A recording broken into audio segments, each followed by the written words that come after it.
Today on Not Sam Wrestling, how many belts does Roman Reigns need? Why Brock Lesnar may be the greatest to ever do this thing? What's the deal with AEW's new TV deal? And so much more. This is Not Sam Wrestling. Welcome to Not Sam Wrestling, and leave it to Edge to disappoint me again. And I will tell you why. Part of the feedback that I get on Not Sam Wrestling, whether it's in the Discord room from the Patreon subscribers, whether it's in YouTube comments down below, whether it's on Apple reviews or whatever, is this thing where I will tell you what I'd like to see happen. Fantasy book, I think they call it. And then people, when I do it well, sometimes I do it very poorly, but when I do it well, people will get disappointed and they'll go, "You got my hopes up." And then they came crashing down and I go, what are you so bad about? I'm just saying how I feel. I'm saying what I'd like to see. Well, I know the feeling now, oh too well, because this week Edge did it to me. Now, on SmackDown, we got the SmackDown side of the World Heavyweight Championship tournament, which you all know I have extreme issues with the fact that there even is a SmackDown side of this tournament, but they made the best of it. They said, if we're going to include SmackDown in this tournament for no reason, removing all logic from the reason we created this title, at least we can give you some barn burners. At least we can give you good matches. And one of those matches was the qualifying triple threat. Of course, Sheamus, Bobby Lashley, and Austin Theory is great, but I'm talking about the match that opened SmackDown, which was Edge, AJ Styles, and Rey Mysterio. So we're going to Night of Champions with Seth Rollins versus AJ Styles. And I like it. It's a match that I'm sure we've seen it before, but it's been a long time and certainly never in this context. And it's not predictable. I don't think people necessarily saw it coming. I think we are looking at a Seth Rollins win here. I think that this is what we're building towards. But I think there's a couple of things you can do. When you have a result that is fairly predictable, you can either give a big swerve, like we got at WrestleMania, where the Cody Rhodes win was fairly predictable, so they just said, screw it, let's break everybody's heart. Or you could give the result that you kind of know is coming, but have a great time getting there. And I feel like that's where AJ Styles versus Edge is going. Do I think AJ Styles versus Seth Rollins is going? Do I think AJ Styles is going to win the World Heavyweight Championship? No, but I think that we're going to get a classic with Seth Rollins versus AJ Styles. And I think that it is essential to the World Heavyweight Championship as a title, if you want it to have credibility from the jump, that the first match for that title is an all-time classic. I think that's how you're going to have to identify that championship, is with excellent, excellent matches. The type of world title matches that fans have been clamoring for, the type of world title matches that we're just not getting with Roman Reigns, because that's a different story that we're telling with Roman Reigns. I think that's what we're going to get with AJ Styles versus Seth Rollins. I think the timing is very good when it comes to doing a match like this, because AJ Styles has been out of the world title picture for a long time. Justified or not justified, it's just not where he's been. So the fact that he was away with an injury means you can bring him back to a clean slate. And the fact that we are reintroducing AJ Styles as a main event championship contender is an excellent use of AJ Styles being reintroduced to the roster. Because even if you don't have AJ winning this title, which theoretically would mean AJ goes back to SmackDown, which again, the fact that we're even having these conversations 2 weeks into the draft is why I'm not a fan of SmackDown being involved in this tournament. But that puts him in a position where now you're starting to build credible opponents for Roman Reigns. If this World Heavyweight Championship is going to find its home on Raw, and it's going to have Seth Rollins as the champion and challenger stepping up to Seth, who steps up to Roman Reigns that we haven't seen before, who from outside the bloodline makes this world title scene. Obviously, we're not getting Cody Rhodes, right? So it's like, okay, now we've got Bobby Lashley. He was made to look like a monster in that World Heavyweight Championship tournament. AJ Styles comes out of that as a new, fresh main eventer. So that's 2 giant matches you're already building potentially for Roman Reigns. Yeah, because, the thought is he's going to be champion for like the next 13 years. We can only assume that that's the direction that we're headed in. So if Roman is going to hold that title for the next Baker's dozen years, we're going to need some challengers. Building 2 right there is a beautiful thing. Now, the reason I brought up Edge at the beginning of this conversation is because Edge, I knew it was you. You broke my heart. I'm sitting there, right? And in my head, I kind of thought that Edge would be the person that they would go with, even before Edge cut this Instagram promo. But I just figured, okay, we'll revisit Seth and Edge, and it'll just be a good, again, just like the AJ Seth match. It'll be like, this will just be a classic match where Seth has to really beat a strong challenger to be crowned the first world heavyweight champion. But then Edge goes on Instagram and he cuts this promo. I hope you guys saw it. If you didn't, go over to Edge's Instagram because it's great. And you're sitting there going, well, that's exactly what they should do with the World Heavyweight Championship. Edge talks about how much the World Heavyweight Championship means to him. He says, I've been hearing all about people's stories, finishing the story. Well, how about this story? Because, Edge's whole comeback run, still you've got chapters, but the book is the return of Edge. We are still living through this story of the return of a superstar that we thought would never wrestle again. Edge being back is still a miracle.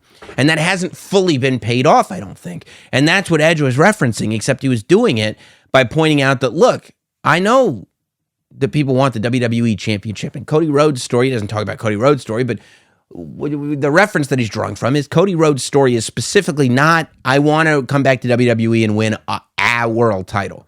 Cody wants to win the title that his father never won.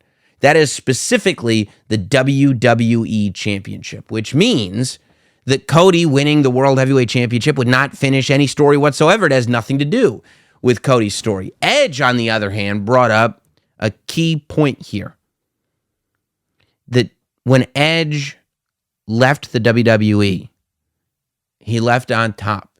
He left after, I want to say, WrestleMania 27, and he left after a successful title defense of the World Heavyweight Championship. Now, it hasn't been made clear if this World Heavyweight Championship is going to draw from the lineage of the original, the previous, I guess, World Heavyweight Championship, which at a point it was brought in that did draw from the lineage of the historic World Heavyweight Championship, the big gold belt. Does this new title draw from that lineage? I think yes. But regardless, Edge goes, that's the title that I put down. That's the story. They're bringing back the World Heavyweight Championship. That's the title that I want to pick back up. Furthermore, and this is where it really got my juices going, he says, my time's winding down. I only have so much more time to perform at the level that I want to perform at that makes holding that World Heavyweight Championship even a possibility. So what about this? What if I go out there and I win the World Heavyweight Championship? And when I lose it, I'm done. I'm gone. That's it. And I said, Edge, if you were selling used cars, I'd be walking out with a lemon or whatever it was that you were selling me, because I am buying in. Damn it, Edge. Give me the Ric Flair story. Remember how beautiful the Ric Flair story was leading up to WrestleMania 24? The reason Ric Flair and Shawn Michaels just rang so loud as the end of that story is because we spent months with Ric Flair. Ric Flair got the word, look, you need to retire. Ric Flair goes, I'm not ready to retire. They go, look, fine. You don't want to retire, don't retire. But the next time you lose will be the last time you lose. The next time you lose will be your last match in the WWE. And he had matches with everybody. He had a match with MVP at the Royal Rumble that year in Madison Square Garden. He had all kinds of matches.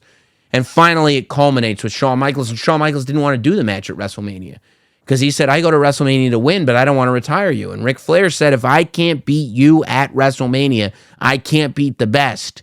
And that means I shouldn't be here anymore. And that's the story that we got going into WrestleMania 24. Now, give me that story with Edge, but heighten it by making it all about the World Heavyweight Championship. Can you imagine if we got the glory of not only Edge getting one more run as World Heavyweight Champion, but every single time Edge stepped in the ring to defend that title, it was a title versus career match. If it was made clear, listen, you're the World Heavyweight Champion again. Nobody thought it would happen. What are we, 27, 37, 38, 30, 12 years removed from you putting that title down? A little more. 12 years later, you finally got that title back. But it'll never happen again. Because when you lose that title, your career is over. Can you imagine the drama going into every Edge world title match? Now you're sitting there going, well, if I could see Edge dropping the title here, but is this how he's going to end his career? Can you imagine if somebody like Logan Paul is holding the Money in the Bank briefcase? He ain't going after Roman. So we have to sit there with this baked in fear that Edge may lose his career and the WWE title to this prime sports drink salesman, to this YouTuber, to Logan Paul of all people. He may end Edge's career because he's got that briefcase, and he could say that. Logan Paul could say that. You know what I have in my hands? Not only do I have in my hands the key to becoming the World Heavyweight Champion of this organization, but I have in my hands the key to being the man that ruins your dreams and ends Edge's career. And it would just be floating. It would just be looming all the time. There would be this sort of tension, you know?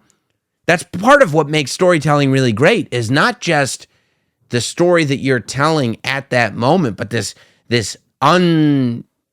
sometimes unspoken of underlying tension that's just always there. Edge has a big match with Seth Rollins. Can he beat Seth Rollins? If Seth Rollins wins that title, Edge's career is over, but also we never know when Logan Paul or Dominic Mysterio. What if Dominic Mysterio won the Money in the Bank ladder match? And we know that Dominic now has the key to ending Edge's career.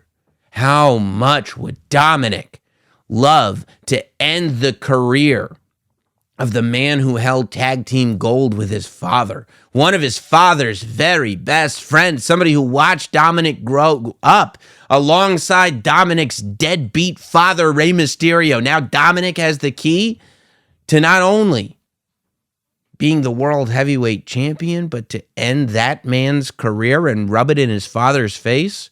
There's so much potential there, and if anybody can tell these stories, it's Edge. I mean, I know we're not going to get it right now, and again, I shouldn't even be talking. You know why I'm talking about this? Because I'm so disappointed that we're not getting it immediately. I need you guys to understand how amazing it would be so you can feel what I feel. I hope they rethink this. I don't know how they do, because now Edge goes back to being a SmackDown superstar, so theoretically, the reason the World Heavyweight title exists is because nobody on Raw will have a shot at Roman Reigns' title. So Edge being on SmackDown won't have a shot at the World Heavyweight title, but I guess stranger things have happened. The Royal Rumble may be the great equalizer. Maybe Edge wins Money in the Bank so we can tell this story. However you got to do it, do it. Because I badly want Edge to tell this story of not only trying to hang on to that World Heavyweight Championship, but hang on to his career.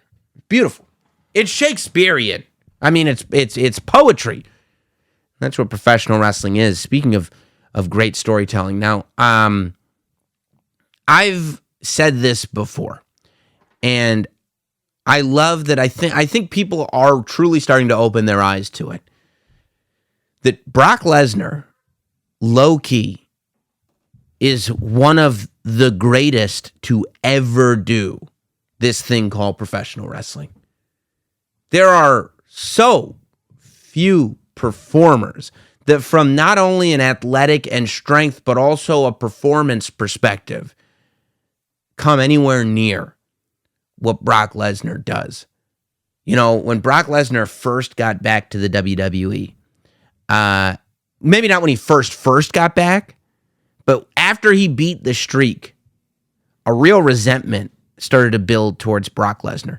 When Brock Lesnar beat the streak, and then he squashed John Cena, and then he won the title, and then he never defended the title, and then he ended Kofi Mania, and he did all these things that just upset people so much, I think that we forgot for a moment that he's just really good at this. His job right now is to be that villain. His job is to make us hate him. And we did. I think that 2020 was probably, Royal Rumble 2020 was probably when people started to realize, oh, Brock Lesnar may be even better than I realized that he is. It all starts with the sell of that Claymore kick. The sell of that Claymore kick, leaving Drew McIntyre standing victoriously over Brock, who's laid out on the floor in that baseball stadium for minutes, making it seem like a literal Claymore just came and took him out. It made you realize, oh, Brock is very capable of making somebody look like $1 million. He's just a businessman. He just knows what he's doing. He's not going to just give that up to you for no reason in particular. And I think that's when the wheels started turning. But really, I think Brock opened the most eyes in this most recent run. Coming back at SummerSlam, was it 2021? Yeah, SummerSlam 2021, after Roman's match with John Cena, when Brock came back and he took out and he let Roman Reigns know that he was back. And he started building towards winning the title at day one, going to WrestleMania with Roman, going to SummerSlam 2022 with Roman. But the key was that this was the first time since Survivor Series, not Survivor Series, since 2002, right? Brock Lesnar turned babyface for a hot second in the WWE when maybe it was Survivor Series 2002, when Paul Heyman turned on him and went with the Big Show. There was a minute there, but that was 20 years ago. It was the first time in 20 years where Brock Lesnar had played a babyface. And Brock Lesnar was such a villain in the most extreme sense of the word for so much time that I don't think anybody ever thought that this would happen. But Brock Lesnar coming out with that beard and that cowboy hat and those overalls, Brock Lesnar smiling, Brock Lesnar stopping for selfies with fans in the audience, Brock Lesnar going to the ring and doing the Paul Heyman impression. Brock Lesnar! I mean, it made people realize, oh my God, this was all inside that beast? This is what that beast was capable of? And Brock Lesnar became one of the most beloved superstars that the WWE had.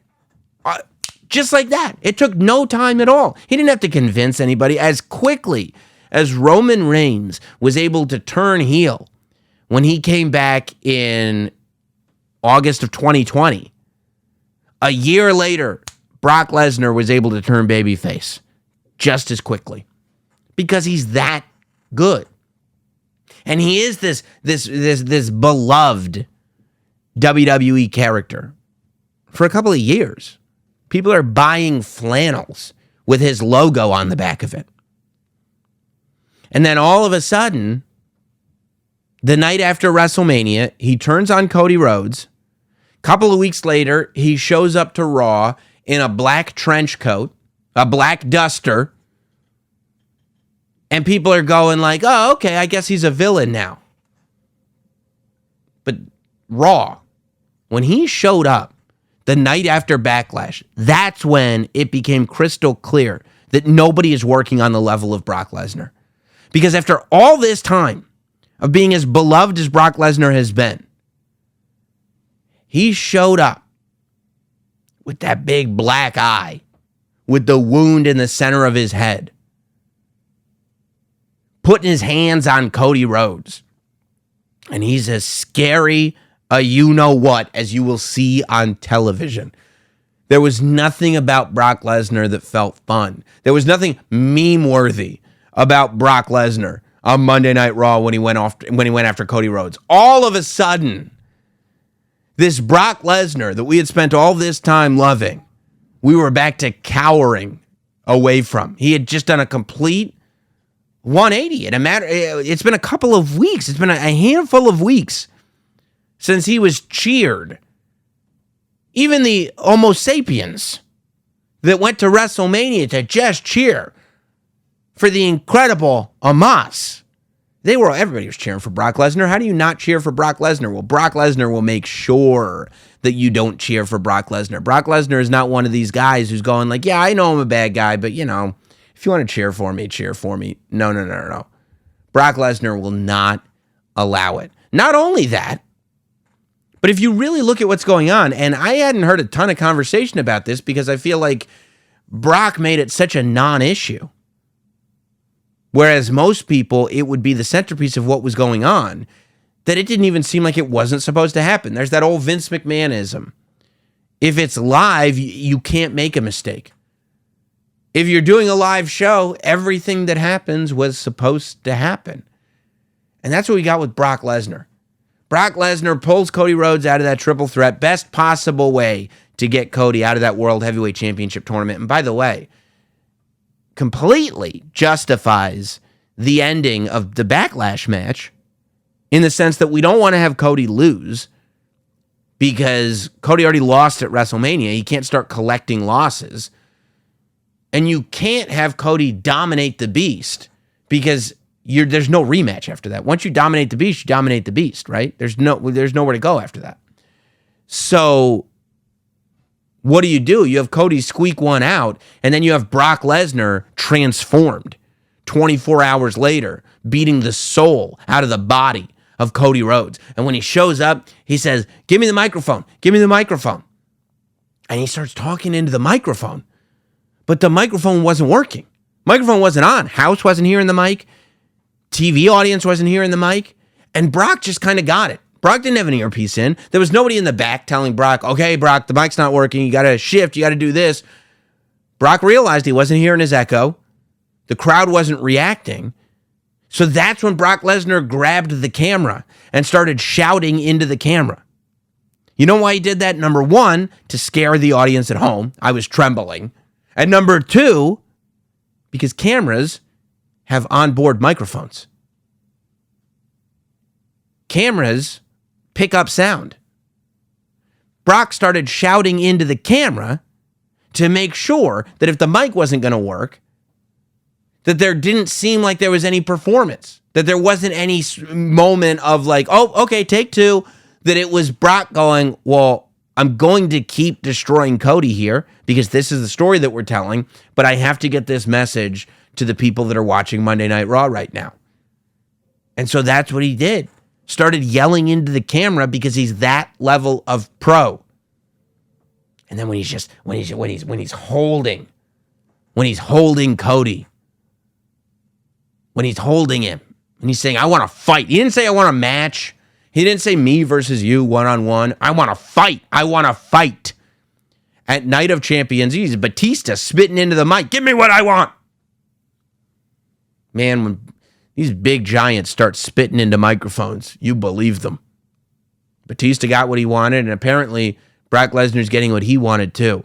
But the key to it, at the very end, he's saying, who's the coward now?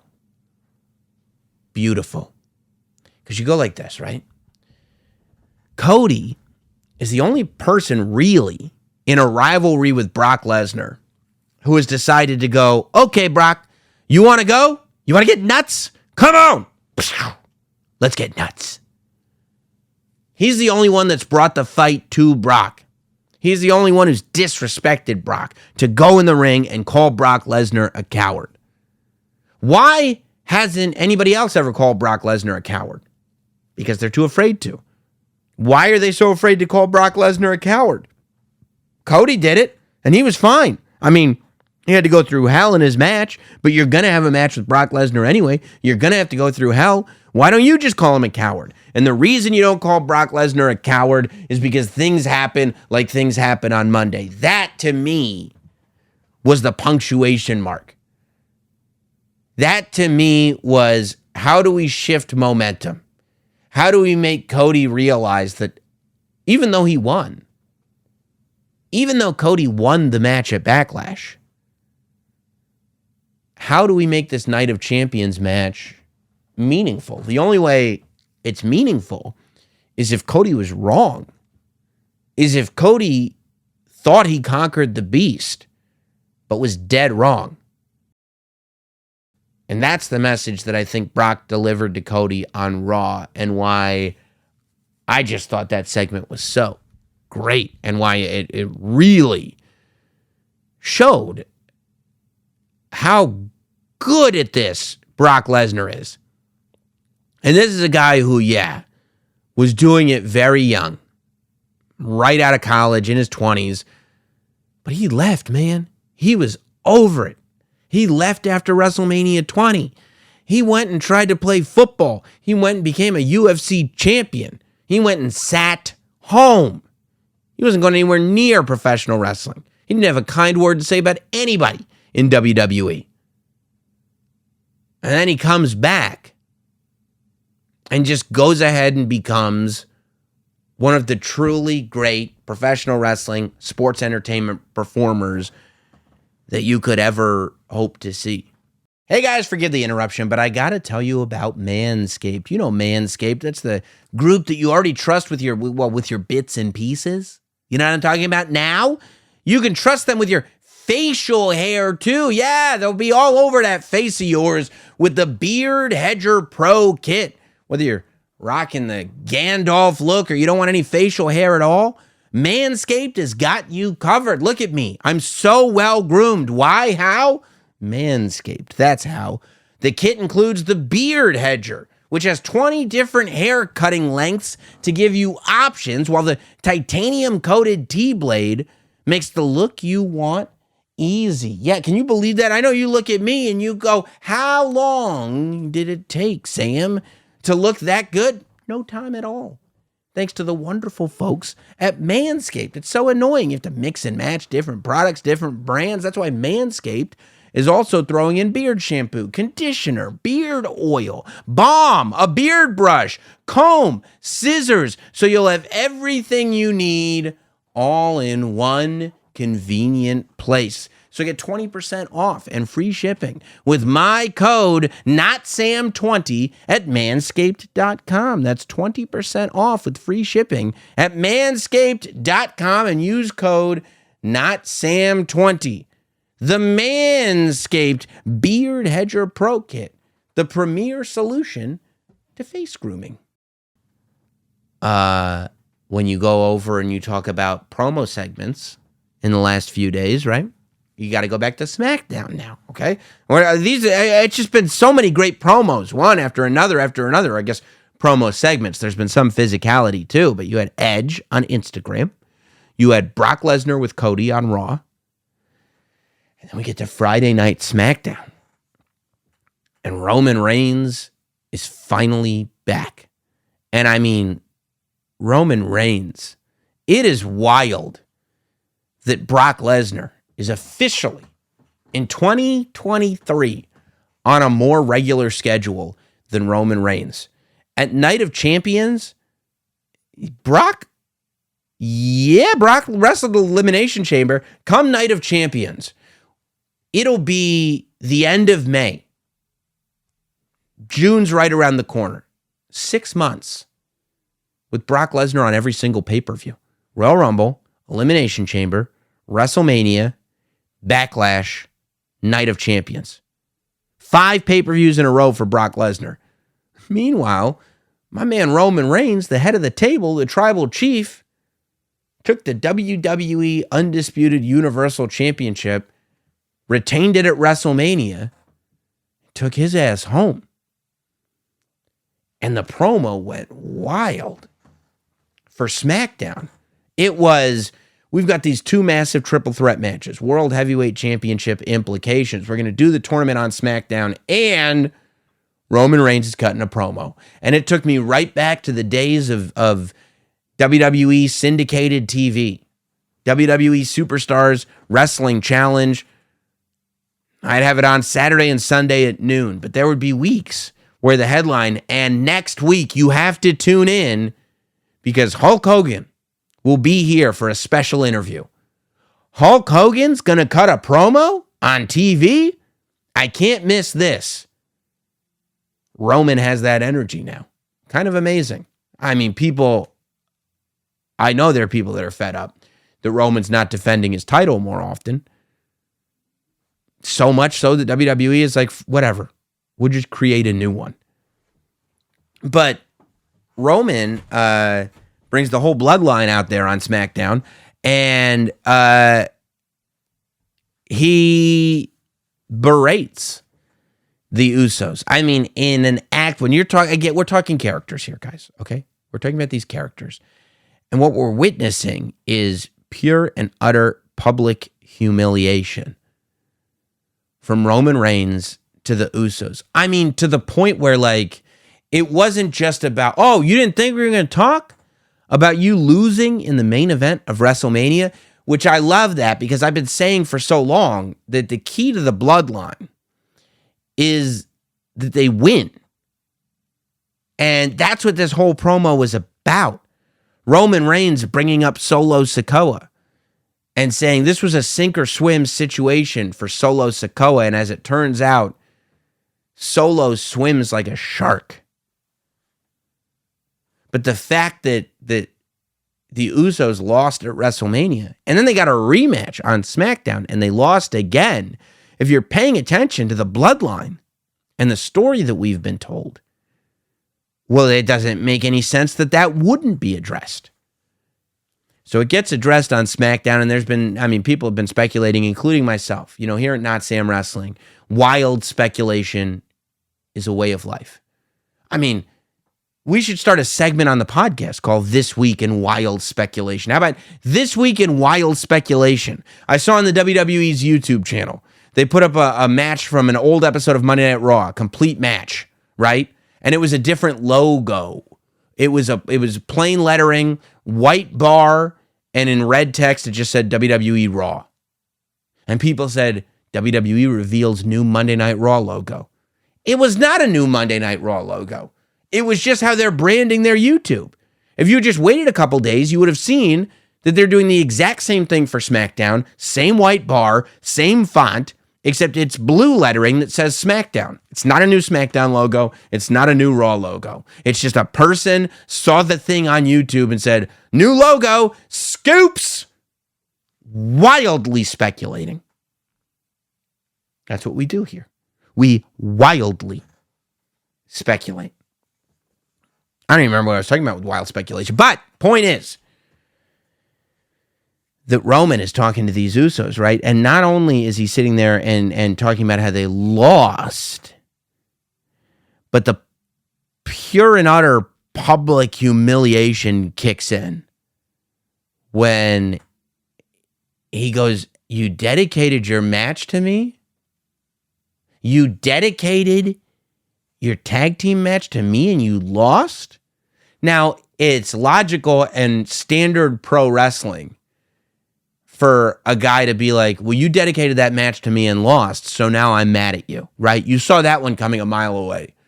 What is, I feel like, unique to the bloodline is the emotional torture, the emotional damage that Roman Reigns puts these Usos through when he goes, I'm not even a tag team wrestler.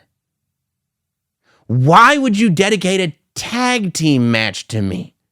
I'm the greatest singles wrestler of all time. Why would you dedicate a tag team match to me? Like you're the biggest idiot that I've ever heard of. The problem is not even just that you lost this match. The problem is that you are just so stupid that you would even dedicate that match, even if you had won that match. You're such an idiot for dedicating it to me. Like, who can put up with that in real life? If you're sitting there trying to relate to these characters and you're going like, oh my God, if my boss or a family member or a coach or a teammate came to me and said, what are you, a stupid idiot? Oh, you'd want to fight right there. And Jimmy Uso did. But Jey Uso steps in. And Jey and Jimmy completely reverse typical roles, where at one point Jey was the Uso that couldn't fully control himself and wasn't purely on board. Jey was the one that didn't trust Sammy when the rest of them did. Jey was the one that supported Sammy when the rest of them didn't. But now Jey has learned that lesson. Jey is so traumatized from everything that happened around that Sami Zayn bloodline split that now Jey is the loyal soldier. Jimmy is the one that steps up after getting pushed in his face, which Roman's face palm shove move is one of the best things ever. But Jey is the one that steps up and he goes, we apologize. We're sorry. And then Roman, not only does and Jey goes, just give us one more chance, Roman. Just give us one more chance. And Roman goes, oh, we're bringing the tag team championship home. We're bringing it home. Wise man. And Paul Heyman tells the world the news that at Night of Champions, Roman Reigns and Solo Sikoa are going to be competing against Sami Zayn and Kevin Owens for the WWE Undisputed Tag Team Championship. And if that wasn't insulting enough to the Usos, the fact that, no, we'll just do the job for you. You know how insulting that is to do to somebody? To be like, hey, would you mind doing the, you know what, on second thought, you screwed up the last time. I'm just going to do it myself. They're not doing the job themselves simply because it's easier, or they know they can do it, it's no problem. They're expressly doing the job themselves because they have no faith that you will get it done properly. That's infuriating to the person on the other side of it. Not only that, but Roman Reigns then dedicates the match to the greatest tag team of all time. Alpha and Sika, the Wild Samoans, which Roman says shout outs to my dad on that one. But, Jimmy and Jey are sitting here thinking Roman is gonna shout them out. Nope. Not only is Roman expressly saying that you guys are not the greatest tag team of all time, and you're not as good as the Wild Samoans were, but you guys are such stupid idiots that you didn't dedicate the match. Your match should have been dedicated to the Wild Samoans. And since you guys are so stupid and can't win main events, I'll go and win this main event with your younger brother Solo, who's on my side, not yours, and I'll dedicate the match to the people that you should have dedicated the match to begin with. Oh, if that doesn't just boil your blood. Now, look, I do think that again, part of the draft, I thought, was to separate people. I thought part of drafting Sammy and KO onto Monday Night Raw was to officially pronounce that the Sammy KO bloodline story is over. And it has been over since WrestleMania. That story had a bow put on it when Sammy and KO got their moment. But I guess there is the technicality that they hold both tag team titles. So technically, they're not exclusive to a brand while they have those titles. So technically, they can still have matches with the bloodline. Which, if they tried to make this about Sammy and KO, it'd be exhausting at this point. But it's very interesting to me that Roman even said in the promo, Sammy and KO are not a problem anymore. That's over. Like, we're so over those guys. It's done. And part of the reason that they're over is because Solo did get the win back, right? I mean, there was a lot of teamwork involved. There were blind tags going on, but ultimately Solo got the cover over Matt Riddle at Backlash. So they got their victory back. It's over. Now all the Bloodline has to do is win the tag team titles. Now there's two ways to do this. One is that the Usos are there. First of all, very interesting that we're going to have Sami and KO at a pay-per-view in Saudi Arabia. I don't know that that's happened before. It certainly hasn't, I don't think, happened with Sami. But in terms of the story of it, where do we go with the tag team championship? Well, either, and this is the simplest way. The Usos come in, try to interfere on the Bloodline's behalf. They screw it up. Solo takes a pin. He's already taken one from Cody. Solo takes a pin, and that's it. And then the Bloodline don't win the tag team championship, and now the rivalry between Solo and Roman and the Usos continues to grow. Either way you cut this, this truly is not about Sami and KO. If Sami and KO win, the story is still the tension within the Bloodline. And if Sami and KO lose, the story is not they need to get the tag title back. The story is, how did we get this done and you couldn't, Usos? Because I could see it happening. I could see Roman Reigns. And if you can't see this happening, you haven't been watching. How do we get Roman Reigns out of the picture of the World Heavyweight Championship? We've got this new World Heavyweight Championship. We want it to not be about Roman Reigns. How do we make it not about Roman Reigns? Put more belts on him. That's how you do it. Give him other belts. Have him add more belts to his collection of belts. Have Roman, if Roman won the World Heavyweight Championship somehow, he'd have 3 belts. But if he wins the Tag Team Championship, he'll have 4 belts. And can you imagine the tension that would exist? If the Usos, even if they help him, if the Usos help them win, and Roman and Solo do win, the story is still, the Usos are in a no-win situation here. Because if Roman and Solo walk out of Night of Champions, and I think they probably will, with the Undisputed Tag Team Championship, then guess what? They did something the Usos couldn't do at WrestleMania. And Roman was right. And they become the weak links of the Bloodline. Nobody in the Bloodline is losing. All of 2022, no one in the Bloodline was losing. No one, ever. And now, this? Usos are stuck. But think about it. Look. I think that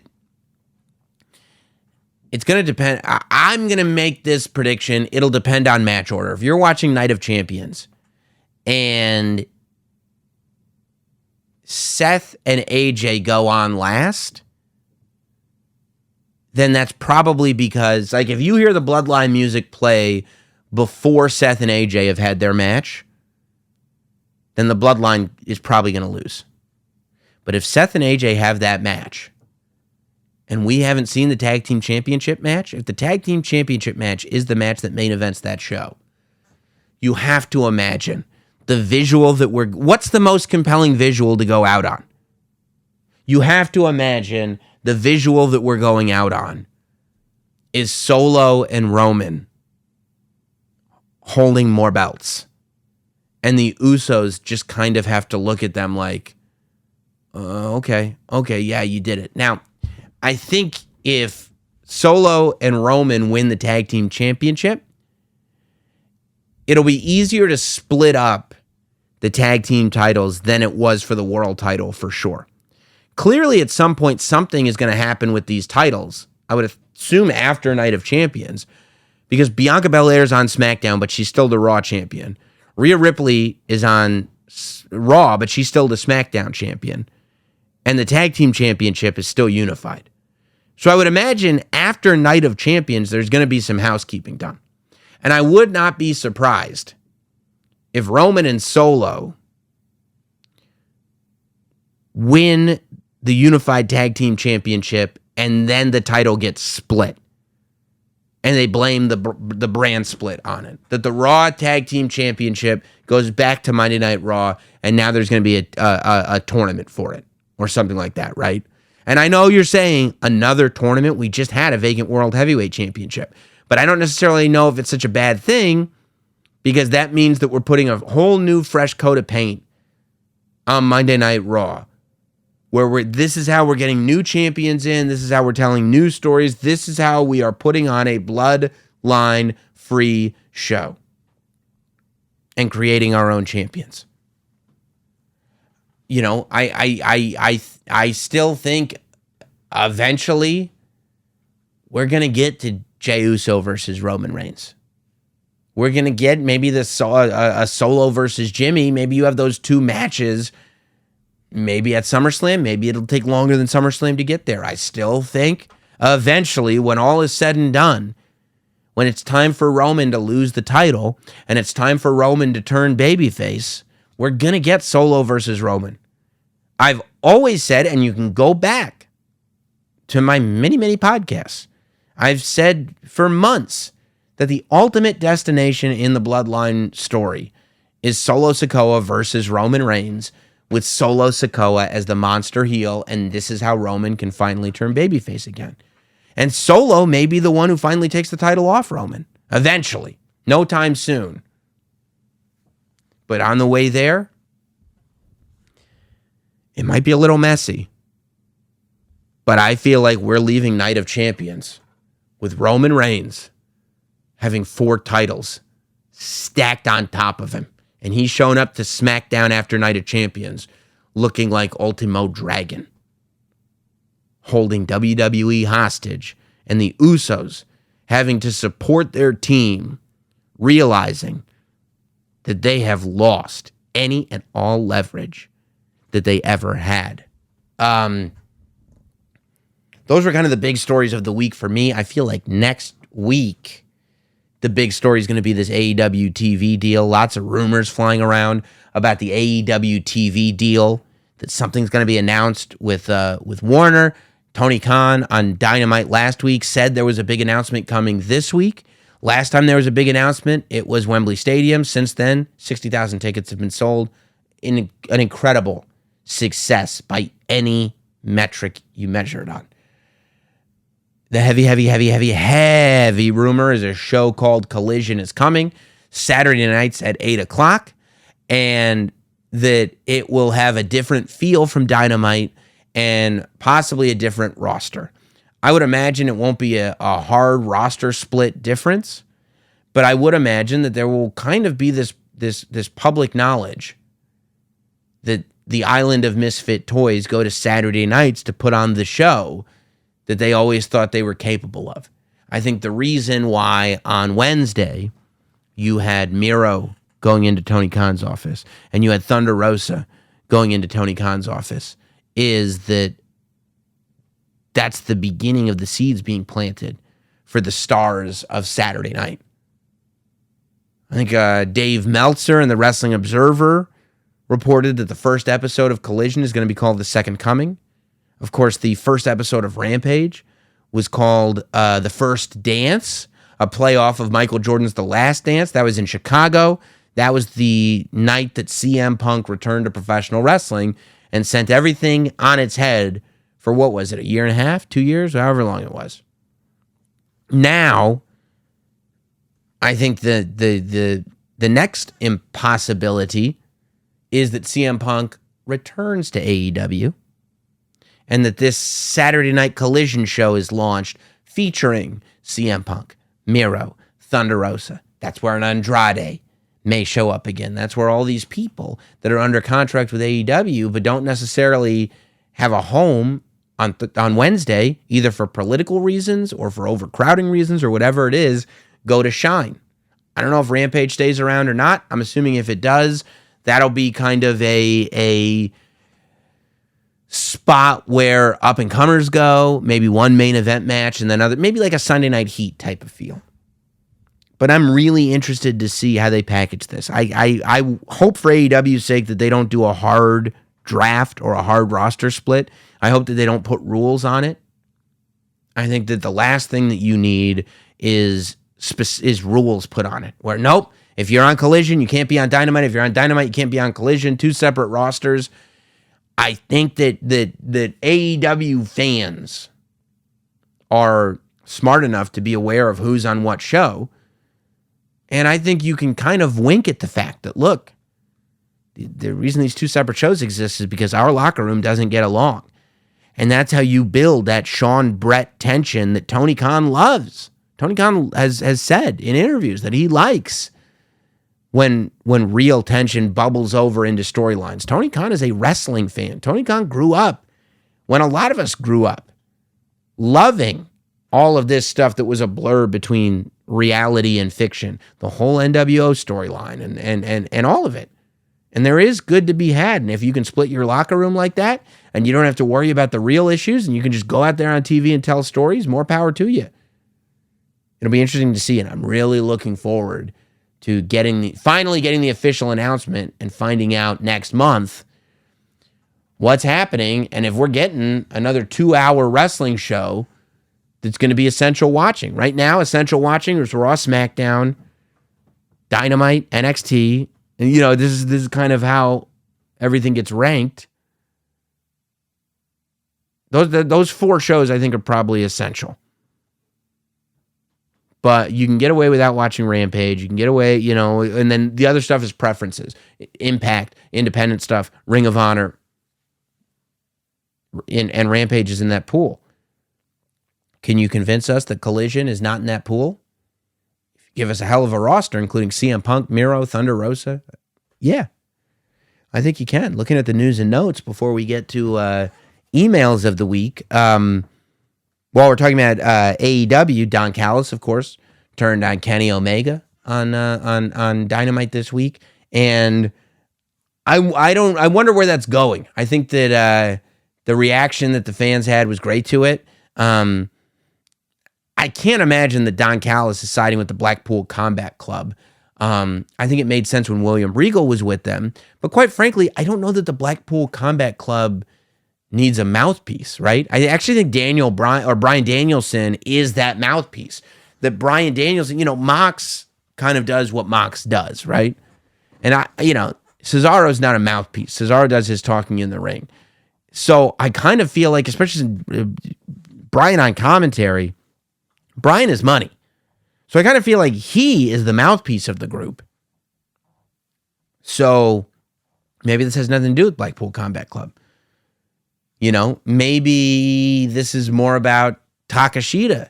Maybe for whatever reason he's being turned heel. It was Don Callis who got the Elite to warm up to Takeshita.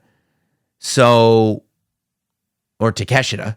So maybe the idea is that Takeshita is going to have a rivalry with the Elite. I don't know. I'm following it though. I'm interested to see where it goes. And while we were talking about tag teams on SmackDown, let me tell you something, okay? I'm watching SmackDown Lowdown, and I see LA Knight making fun of the Street Profits seemingly out of nowhere and introducing his new tag team partner, Rick Boogs. And I get it. It's totally out of nowhere. Like, what? Why? There was no explanation, but there was an acknowledgement. The Street Profits seemed as confused as all of us watching at home were. And I think that there is this thing about LA Knight where the powers that be see him as a person to get other people over, whether it's Maximum Male Models, whether it was the Mountain Dew match with Bray Wyatt, or whether now it's using him to get Rick Boogs over. And a lot of people were commenting on this being some kind of a burial. A lot of people were commenting that this was not cool to do to LA Knight, that why LA Knight's gotten himself over. Why are you sticking him with stuff like this? And I'm going, the low-key slander of Rick Boogs has got to stop. Can you imagine how this guy feels? Nobody's specifically sitting there saying terrible things about Rick Boogs, but they're all going like, we love LA Knight so much. How can you do this to him? Excuse me, Rick Boogs is a man who may have a lot of muscle, but he's got feelings too. The implications that you are making about Rick Boogs when you say things like this are totally unkind. Just not cool, bro. Not cool. You know what is cool? Most popular segment in the history of podcasts right now, the Not Sam Wrestling email segment. If you want to email Not Sam Wrestling, hit me at notsamwrestling@gmail.com. That's notsamwrestling@gmail.com. A lot of great feedback week to week on this. I know that SDL, Steph DeLander, is a big fan of the email segment. Put up a clip on Twitter this week. She said she loved it. Loved it. Send in your questions for Not Sam Wrestling, and I will field them at the end of every show. notsamwrestling@gmail.com. Don't forget to leave a rating for the podcast as well. Leave us a rating on Apple and on Spotify. Leave us a review as well on Apple. And if you're watching on YouTube, where you can get the entire podcast every single week, don't forget to leave a comment and hit like and subscribe to the channel. We also just uploaded in its entirety the Not Sam live show, Not Sam-a-Mania, live from the Comedy Store. Santos Escobar, Joaquin Wilde, Dolph Ziggler, Baron Corbin, X-Pac, Medusa, Kathy Kelly, Mike Rome, Chris Van Vliet, all of it, all there. What an extravaganza. Will Sasso. Everybody there. It was the place to be, and now you can watch it for free over at youtube.com/NotSamWrestling. The whole show is up. Watch it, enjoy it, spend some time with it when you get a chance because it's great. Oh, and we got some merch coming. We got some exclusive merch coming within the next couple weeks. Keep your ears peeled to notsam.com because we'll have a limited merch drop. Hint, hint. Hope you like the new summer logo. Hint, hint. Look at those colors. Hint, hint. Let's go to the emails. notsamwrestling@gmail.com. Zach says, hey, Sam, I'm an every week listener, but the question is, who do you want to see as Gunther's next challenger? And who do you want to see as Austin Theory's next challenger? Keep up the good work, pal. Well, I originally I thought Austin Theory's next challenger should be LA Knight and have kind of a babyface turn coming, but it doesn't seem like they're going in that direction with LA Knight. I think Edge could be really interesting. If you're not going to go straight with Edge and Roman, which why would you? I think Edge, Austin Theory, because Austin Theory's been doing this thing, and if you watch the Bump Backlash post show that we did, in the promo that Austin Theory did, he talks about almost wanting to be a mentor, wanting to teach people things. So the idea that this young kid thinks that he knows more than everybody else, and Edge has this wealth of experience. I feel like Edge and Austin Theory could be a nice little program. And, that could be a title run that Edge has. Maybe you do that whole Edge story, except you do it with the United States Championship instead of the World Heavyweight Championship. That's possible. And then for Gunther, I can't be Cody, unfortunately, because Cody can't lose, and also, even if he won, he's the Intercontinental Champion. He wanted the WWE Championship. I don't know. The Judgment Day is heels. Next big challenger for Gunther. Well, I'll have to think about that. Let me get back to you. Maybe before the podcast is over, I'll figure it out. Sam Heraldo here. Seeing that it is Roman's story, thank you for listening.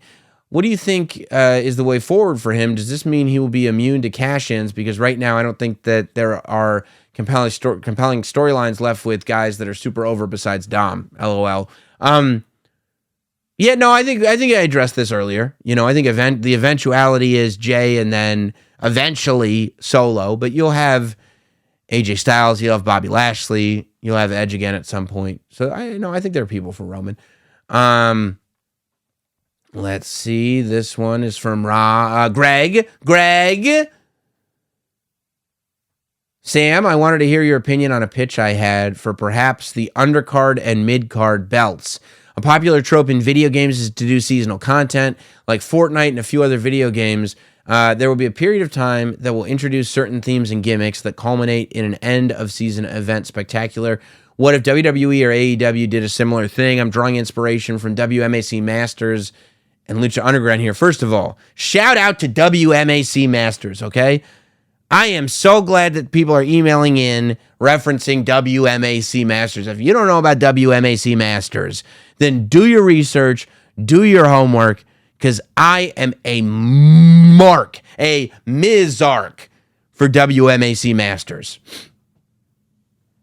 But just more hoops for wrestlers to jump through to get title shots.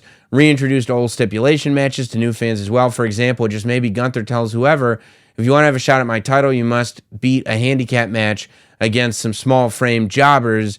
Then my Imperium Boy A in a strict pure wrestling rules match. Just a thought. Love your show. You're a genius. Don't roast me. I'm sensitive, from Greg. All right, Greg. I won't roast you because I get what you're saying, but it sounds like it's kind of what MJF has done at least twice now in AEW, right? When first MJF made Jericho go through, who was it? Didn't he have to go through Wardlow? He had to go through Nick Gage. He had to go through Juventud Guerrera. And then he did it again. Who did he do it to last? Where it's like you have a series of matches that you have to beat before you get to me. When it works, it works. I don't mind it. You know, I don't think it's something you can do regularly, and I don't think it's something you can do seasonally, but, you know, and I hope MJF doesn't do it again because he's already done it twice. But, yeah, I mean, I think with Gunther, I don't like that example specifically because I think Gunther is not a gimmicks guy. The mat is sacred. So he's just going to do what he's going to do. He's going to go in, he's going to have the match. Gunther is somebody who likes to compete and likes defending the title. Austin Theory forcing it along. I mean, it also is like, who's pulling the strings here? Because then it's almost like Roman could get away with doing it. Right? Roman's getting to the point now where he's not even on TV every week anymore. He's clearly calling his own shots. So maybe Roman can get to a place where it's like before you can even talk to him, you've got to beat several people. I could see Roman doing something like that. I don't know about these other champions. Okay, Matthew has a question about the Ultimate Show. I like the fantasy booking on Ultimate Show. It's a great show, but I was curious if you guys are not allowed to use some wrestlers because they work for different companies. You guys stopped using Sasha, Jericho, Ambrose, and others. I could be wrong, but I don't think you guys ever used my favorite wrestler, Owen Hart, because of legal reasons. Thank you. It's never been specifically said. I think Owen Hart came up on a show recently. I don't know. It's never been specifically said, but it's just kind of one of those things, I guess. Mark writes in, hey, Sam, how do you feel about Kevin Patrick on commentary? He doesn't connect for me. It seems like he's trying too hard to play the part. I know the job isn't easy, but in an era of phenomenal commentators like Michael Cole, Corey Graves, Pat McAfee, Booker T, Wade Barrett, and even Samoa Joe a few years ago, it doesn't seem like Patrick believes what he's doing like those greats do. Maybe I'm being too nitpicky, but Kevin Patrick doesn't cut the mustard. I'd replace him with you and Conrad Thompson for a 3-person booth with Graves in a heartbeat. Do I still have your attention? All right, Mark. First of all, flattery will get you everywhere. These are all great ideas. I'm kidding. I think that something that a lot of people don't recognize are the roles that commentators have, right? Michael Cole is the GOAT. He just is. This is a guy who has been at the commentator's booth for WWE longer than anybody's ever done it. Michael Cole is in his pocket right now. There ain't no one in the industry coming anywhere near Michael Cole as far as a play-by-play commentator goes. Play-by-play commentary for wrestling, and WWE specifically, when done well, is a very difficult thing to pull off. Not only are you calling the action, not only are you explaining to people at home that may watch every week, but you're also explaining to people at home who are watching for the first time. You are selling forward whatever the sell is going forward. You are explaining the story as it goes. It's not just the action, it's the context of the action. You're explaining the what and the who and the why. And between the matches, you got to set up the where. Only thing you're not talking about is how, because nobody cares how you got to the arena to begin with. They're going to assume it was a plane and an automobile. Everybody else he just mentioned, Graves, McAfee, Booker, Wade, Samoa Joe, those are color commentators. That's a different role. Kevin Patrick is not in the same position as Graves, McAfee, Booker, Wade, or Joe. Those are all color commentators. Those are analysts that are there to provide insight based on their own personal experience, most of them as wrestlers, McAfee as somebody who's had a couple matches, and as a professional athlete. So that is also not a fair comparison to make to Kevin Patrick. I think that Kevin Patrick is a sports play-by-play man who is learning this wrestling thing. And I will tell you that Kevin Patrick is working harder than you can imagine on being as good as he possibly can at this insane world. There is no job on earth like being a WWE broadcaster. You can't, it's just not a relatable skill set to anything else. It's its own entity. And so there is a learning curve. I think that the best that we can do as fans is afford people learning curves and not judge them on whether they're like Michael Cole, the greatest of all time to ever do it, but are they improving? This is how we should be looking at guys like Kevin Patrick, at a Jimmy Smith, for example, that was before Kevin Patrick, at people who are sitting down at that broadcast booth for the very first time. Are they getting better? If they are getting better, we should allow them the opportunity to get better. The only time that I get frustrated with commentators or any broadcasters in any field is when they're not getting better. Then I'm like, come on, dude, you got to take this seriously. But there has never been a time where I look at somebody like Kevin Patrick and go, he doesn't take it seriously. He takes it extremely seriously. He's a hell of a bloke, too. Oh, Jesus Christ. What did you write me, a novel here, Adam? Adam says, big fan of the pod with Roman's historic reign. Him losing the title has to be a star maker match moment. Yeah, I know. I'm all for Cody finishing the story. So would not be against seeing him win it. Okay, whatever. As far as a new superstar, I think the best candidate would be Gunther instead of Solo. I feel like Solo needs to break off from the bloodline to make a name for himself to prove he could beat the guy on his own. Solo is literally undefeated. There is nothing about Solo where he still needs to prove himself. Breaking off from the bloodline only to come back to the bloodline is not, narratively, I don't even understand that. Once Gunther, which Gunther has already been doing, once Gunther can have a program with Lesnar and ultimately win those series of matches, he'll be ready to dethrone Reigns, kind of like what they're already doing with Cody, LOL. Yeah, I don't think you can look at the Roman story traditionally, right? I think that here's the problem with Gunther. Gunther is going to be a babyface if he beats Roman, right?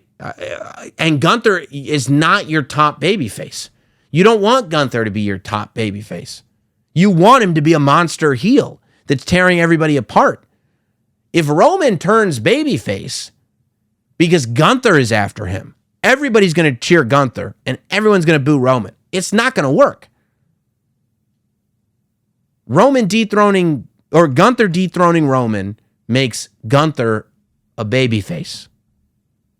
Solo dethroning Roman makes Roman a babyface. That's why, for me, Solo eventually, not anytime soon, but eventually works better than Gunther, because it's like that launching pad launches Solo into super heel territory, which Solo can do a lot with. Gunther being launched into super babyface territory, I don't think that's where Gunther should be, personally. What do you think about this as another candidate for Cody? So yeah, that's why it doesn't work for me. Also wondering what you think about this. Reigns should never be able to beat Rollins throughout their history. Yeah, every time Rollins has won. Yeah, look,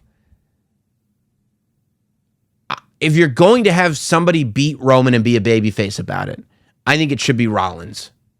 I would also, if Solo isn't the guy, I would love to see Rollins beat Roman. Roman goes away. Cody attacks Rollins. Cody turns heel because Rollins finished Cody's story. And Cody goes on a crazed quest to finish the story with Rollins as champion. I'm fine with that. Rollins wins the World Heavyweight title, loses it before the end of the year, wins the Royal Rumble, challenges Roman Reigns, beats Roman Reigns, night after WrestleMania, Cody attacks Rollins. Does that answer your question? I got to spell it out for you. Kyle says, Sam, people have been talking about Roman Reigns turning face to continue his title run, and I believe you have even suggested this. How would you... Well, I already said that, how I would turn Roman. But I don't think it's to continue his title run. Roman turning babyface is to end his title run, not to continue it. Shiamo. You love a ranking. Rank these 4 crowd reactions. Bad Bunny at Backlash, Triple H at Madison Square Garden, Edge at Rumble, wow, Sammy in Montreal. Okay. It goes number 4, Edge at the Rumble. Number 3, Bad Bunny at Backlash. Number 2, Sami Zayn in Montreal. Number 1, Triple H at Madison Square Garden. And I may be biased because I was at Madison Square Garden. But that's right now, totally off the top of my head, that's where they're landing for me. Dylan, Sam, it seems like we'll see Riddle versus Gunther after the tag team match. Yeah, Gunther, Riddle. Riddle's probably a good next challenger for Gunther. I'm sure there's a more enticing matchup right now. Okay, well, sorry. After the tag match on Raw, right? Okay, sure, but is there a more enticing matchup right now than Gunther versus Dom? Why are you guys so keen on making Gunther a babyface? Where do you go long-term with Gunther as a babyface right now? Give Gunther some time to breathe that beautiful heel air. No, I don't want to see Gunther versus Dom. I mean, I think it'll kill Dom's heat. Event afterwards, where does Dom go after that, and where does Gunther go after that? At the time, sure. But after that, Gunther's a babyface all of a sudden, and Dom has nowhere to go. Also, if Edge does get the medium gold belt after... Okay, I'm not doing this. Marsh. Oh, Marsh. First-time caller, long-time listener. You may recognize me from YouTube comments or the Discord. Yeah, Marsh. With the big issue being the concern that the new World Heavyweight Championship of the world of Raw, you're a smartass, being seen as second place.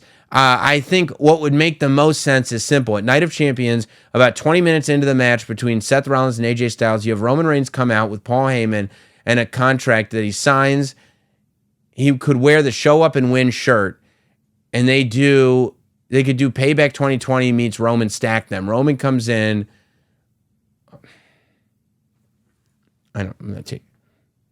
I'm not reading the rest of the email, Marsh. This is dumb. Don't waste my time. Toya, save me, Toya. Sam, what's the haps? Huge fan.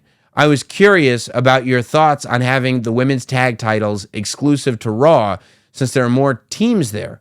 Also, would you be opposed to having a secondary women's exclusive to SmackDown? By the way, I loved all your takes and truly become one of my favorite podcasts. Keep up the amazing work. Thank you, Toya. I think that I've said this before, I think that they have to increase the importance on the women's division. I'm not opposed to that scenario, right? I'm not opposed. I think I've said this before, but like, if you told me, okay, we're making the women's tag title exclusive to Raw, what are we putting on SmackDown? I would bring back the European Championship and make it exclusive to women. I would make it so that the European Championship was now the women's secondary title on SmackDown. But all that said, the key to making these secondary titles, whether it's the tag team title or the European title, exclusive to shows, is increasing the importance of the mid-card of the women's division. I think right now WWE does a very good job of making the main event of the women's division important. Becky Lynch, Bianca Belair, Bailey, Charlotte, Rhea. These are huge stars. But right under that, there's a big dip. I think that they would have to commit to the idea of making these matches important, which they should anyway. And if they can do that, then yes, bring me a secondary title. But don't bring the title first.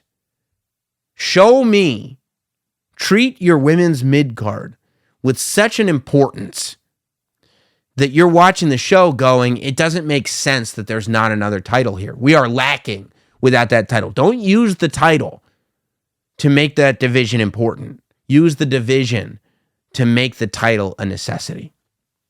And then, yes, give Raw the tag title, give SmackDown the Women's European Championship.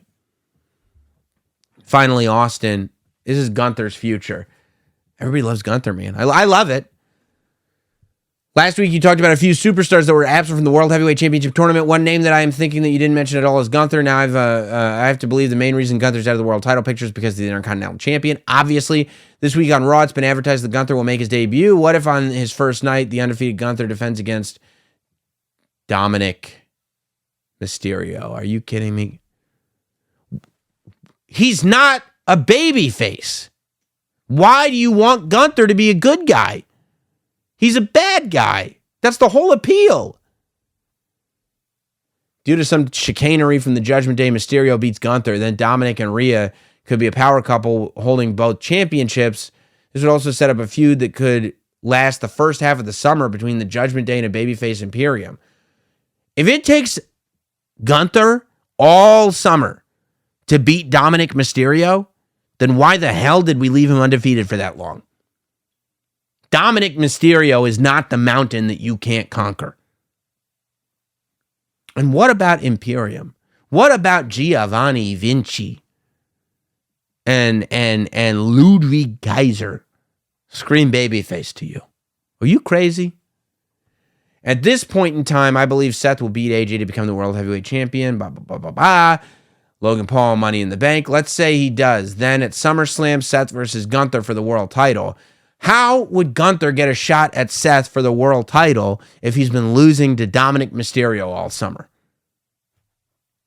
You just skip all that? And just like Seth did at WrestleMania 31, Logan cashes in during the match to make it a triple threat, pins Seth to become champion.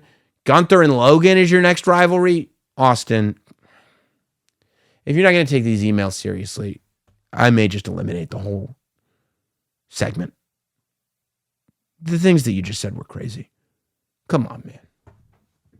Flesh that out for a while. Really think about that. I feel like maybe you were caffeinated. Maybe you were under the influence of something else. I don't know. And I don't judge that either, by the way. You do what you do. But don't email me while you're doing it. Because you say crazy things and then people are scared to email because they get roasted. And that's not the environment I want. This is a safe space. This is a welcoming environment. But if I don't like your ideas, I'm going to tell you I don't like your ideas. I like some of them. I appreciate you guys. Don't forget, if you're listening, reviews and ratings. If you're watching, subscribe, like, tell your friends. Appreciate you guys. Hope you've enjoyed the show. And we will see you next time right here on Notsam Wrestling. Keep tuned to all the social media. Merch announcements coming. Yes, yes, yes.